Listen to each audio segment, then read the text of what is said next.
harina na may kamuti at saka saging. Ito po yung saging natin. O, ayan.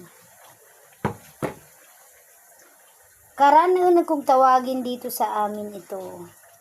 Ang harina ay nilalagyan ng saging. Asukal, o saging, lalagyan natin ng saging. Ayan o, ganyan. Lalagay tayo ng pampalasa. Pampasarap kasi itong saging na ito.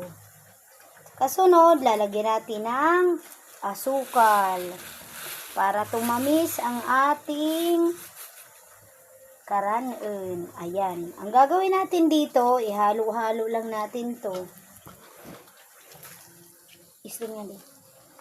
Ihahalo lang natin hanggang sa halong-halo na siya. Ganun lang yun, kadali. Tuwing Pasko, palagi ako nitong gumagawa.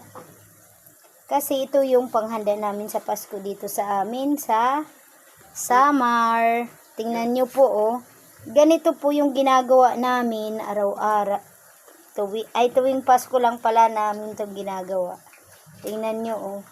Ganyan po. Pag gumagawa ako ng harina.